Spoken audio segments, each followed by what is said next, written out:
Battling racism to live his dream, it's not only an old story, humble beginnings to million-dollar contracts, that's his story too. But living the golden rule takes on a new meaning when you live like George Laraque. He defines paradox, his life an enigma, unique to the world of pro sports. This is George Laraque, in my own words.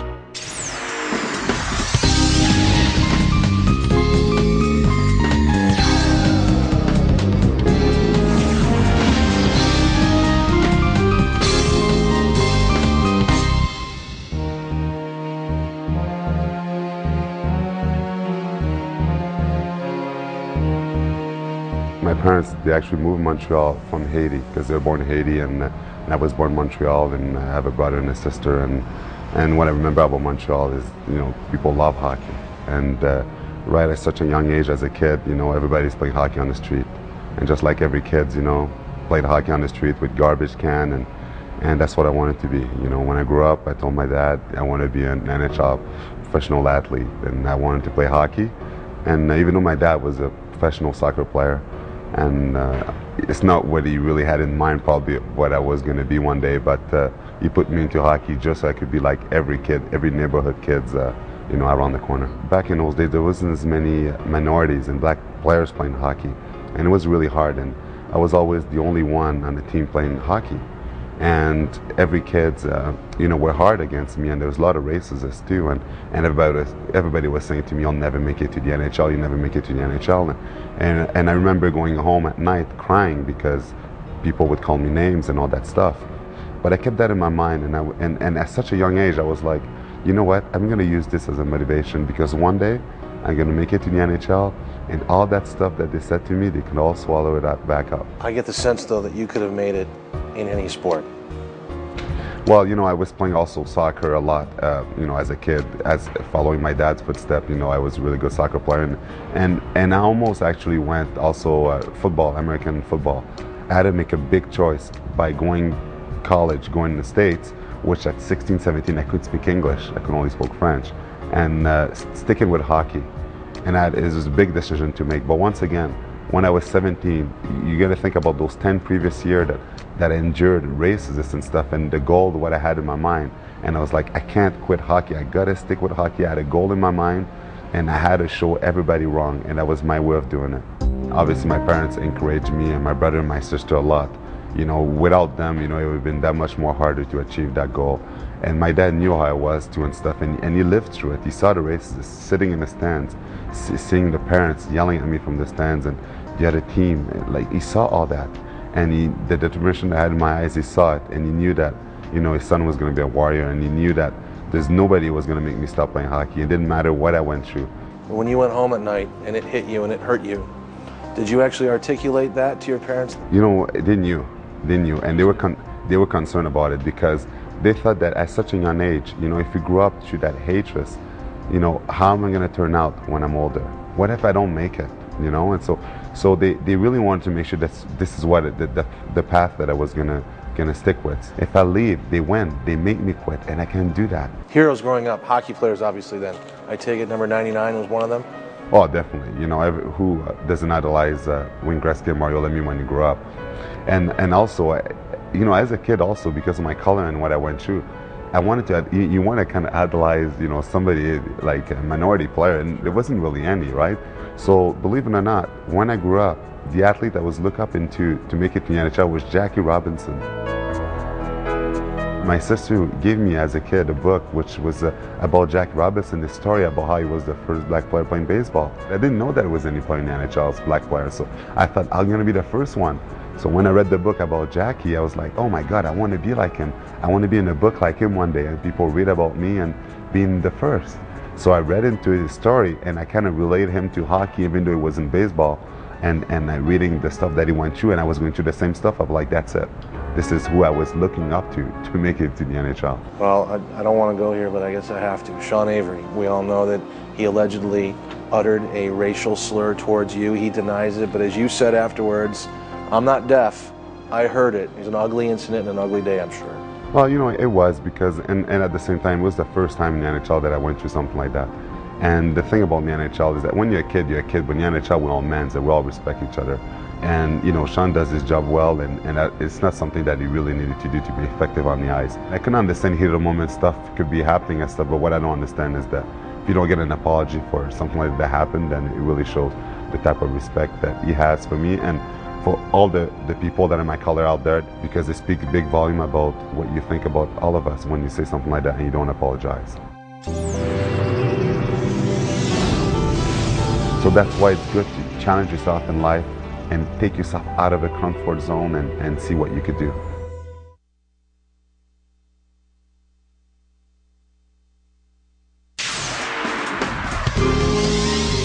Let's talk about 15 years old, you're a midget.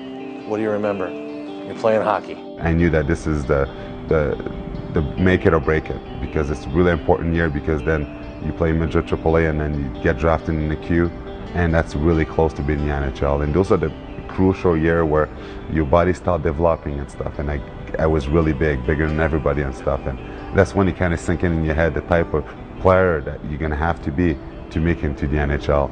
And I think midget was like 6'2", 220, so it was, I didn't need a fax or a picture to tell me what type of player that I was going to have to be to make it, and I just put everything all together and put all the chance on my side to make it. Then there's another element to your play, and I don't care what level you're at, but people notice this. You won the Memorial Cup with Granby in 1996. Last team standing. What did that do to you?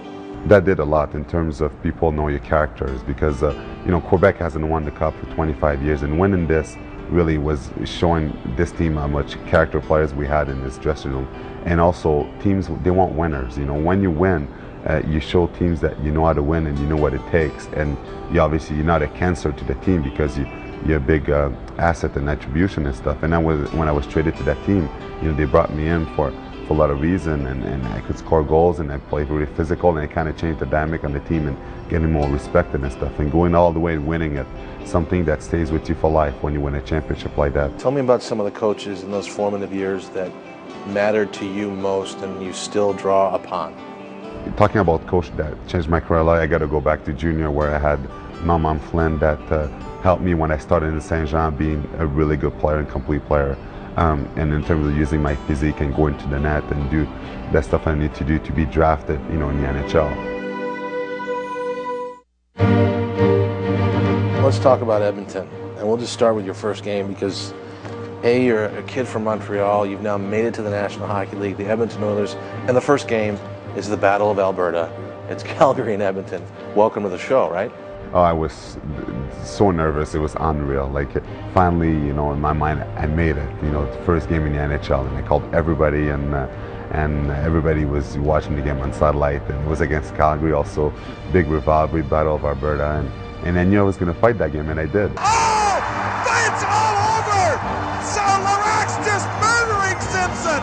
Left hands. Oh, they better stop this one. And I was so excited to finally make it, and after all those years of perseverance, wondering if it's finally going to happen and when is it going to be there. Oh, this guy is something else. January 7th, 1999. You remember that one? Oh, how could I forget, against Phoenix? Yeah. You know, those are actually my first and second goal in the NHL against the team that I'm with today. How ironic. What I actually remember was the funniest thing is the first goal went off my shin pads, and it didn't get credited to me, and I got another one after, and it's only after the game that when they look in the video, they actually saw, oh, I hit my shin pads first.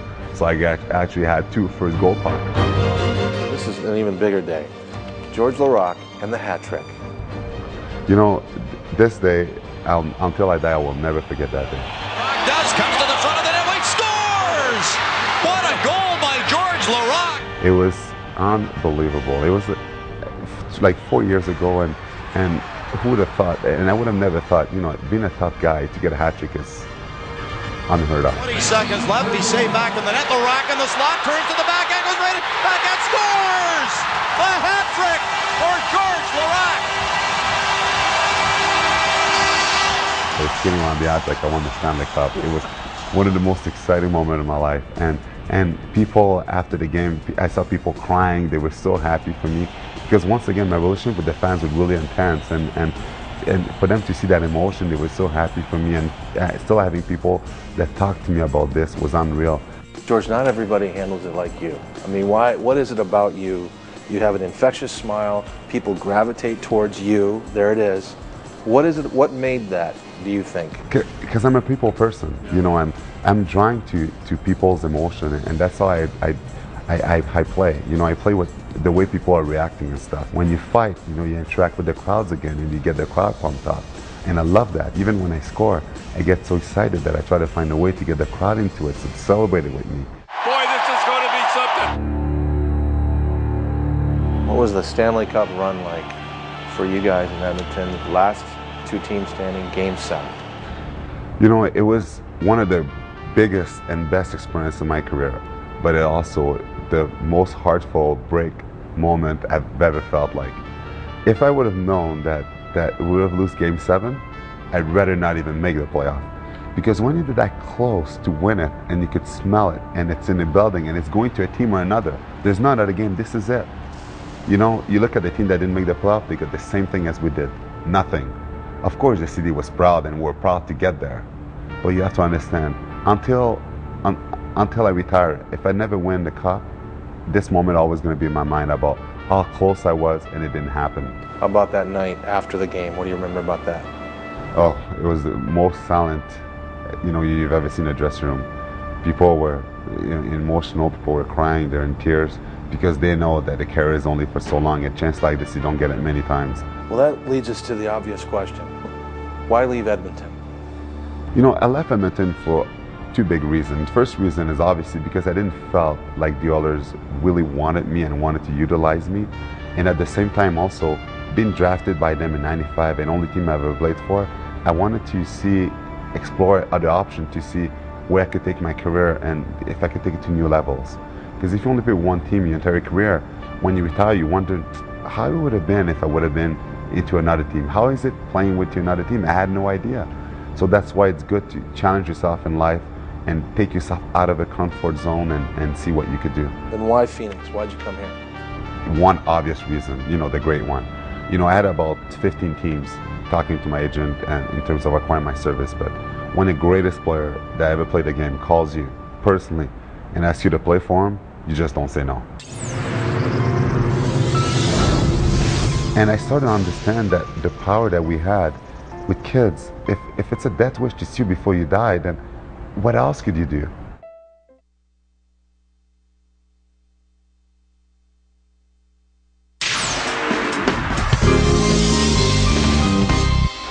You want to? Okay. Squirrel? Okay, good luck, man. Fighting in the National Hockey League. Are you a lover or a fighter, George Laraque? The gloves are off, and here we go. George Laraque and Ty Domi. 6'3", 240-pound George Laraque in the center ring.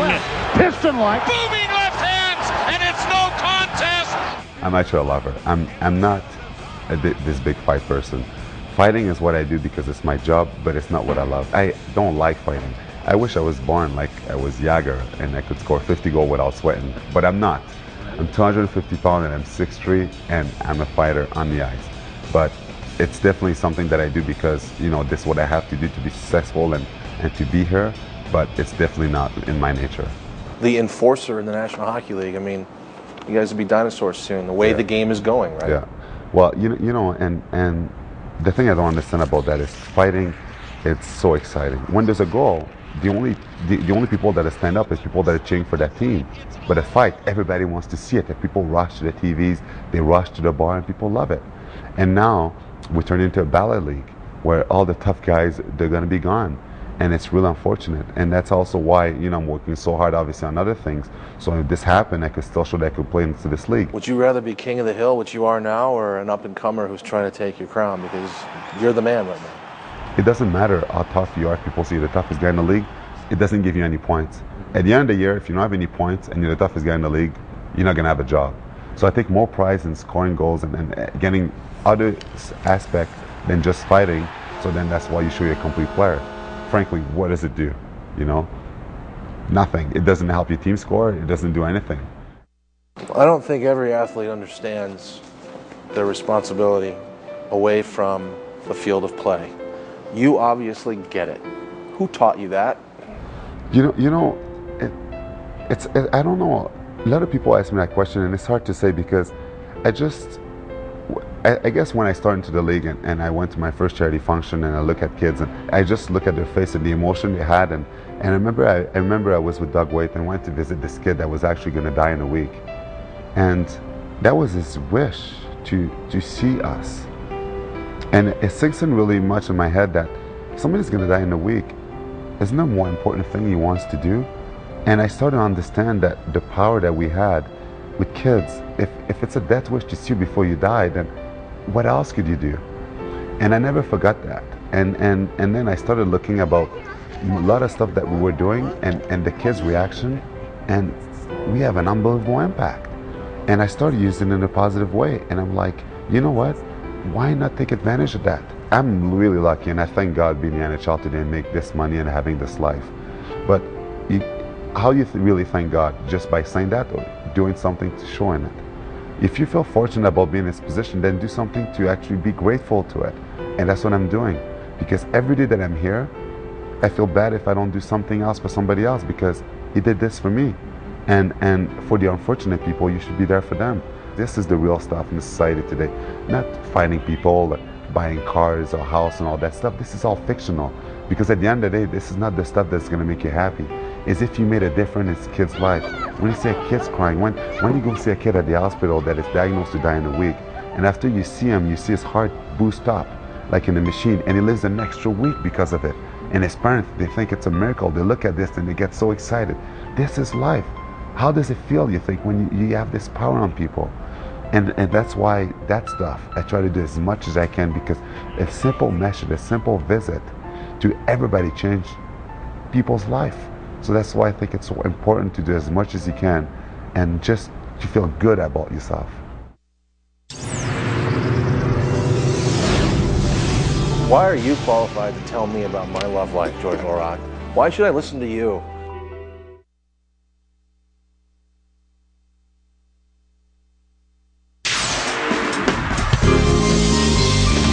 Expert advice on your relationship or lack thereof, because no one knows loving like a NHL hockey player. A radio show for what was it called in Edmonton? It was called Summer Loving. Summer Loving. Greece. Why are you qualified to tell me about my love life, George Laraque? Why should I listen to you? A friend of mine was actually a director of a radio show in Edmonton called The Bounce, and he had this idea of doing this love relationship show, which at first I declined. I said, this is crazy, it's not going to work.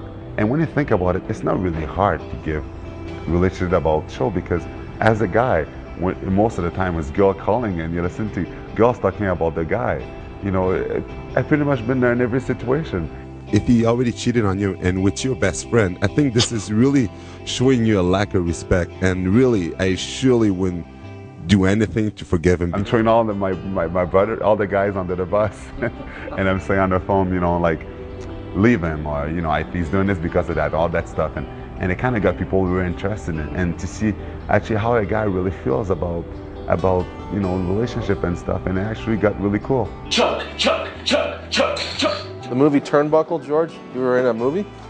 Yeah, it's a movie I did in Edmonton. It was kind of a comedy show. People knew how much I like joking around and being a funny guy. That's not his fault. He's sick. We gotta help him. We gotta give him our love. You know, our love. That's the way we're gonna help him. You know, it's a sickness he has. Don't David, you feel sorry for him? You love too much. People went to me and would he be interested? And without even knowing what it was, I said yes.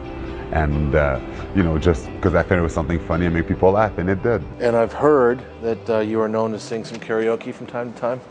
You know, one of the craziest things that I actually do is sing. As bad of a singer as I am, and my voice, so much bass and a French accent and all that stuff, I love it. I'm not a shy person, and I like to make people laugh. And on the radio, I've done it so many times, singing songs to make people laugh, and when they're driving and stuff. And it's just how I am. You know, I'll do whatever to make people laugh, as foolish as it has to be. You and I have something in common. You have a passion for U2. Just listen to the name gives me shivers, because it's just the music, the clips, the meanings, every song, every word is just unbelievable. And I was fortunate enough to be to their concert, and I guarantee that if you're not a U2 fan and you go to one of their concerts, you'll become one. And they have a George Laraque jersey, I understand, or a few of them? Actually, yeah, when I went to Vancouver, I was so excited, and going backstage that I got every one of them a jersey, an Edmonton jersey, when I was there last summer. What would you be doing if you weren't a National Hockey League player? I actually was studying to be a lawyer, believe it or not, and something that I really wanted to defend people. And it's funny, ironic that on the ice that's what I'm doing, defending people, but that's something that I really love, the law. The world is alive around you, isn't it? I mean, it's a reciprocal relationship. Not many people do that when they Well, want I think it's important. You know, it's important to people, when you talk to people, you're around people, to make them feel alive. You don't want to, you know, some people you talk to and you're like, it's like dead, you know what I mean? And it's like they're draining your energy, and you don't want that. You know, I want when I'm around people, I want to make them laugh. I wanted them to make them feel good, and so they enjoy it. And if they're in a bad mood, you want to make them in a good mood.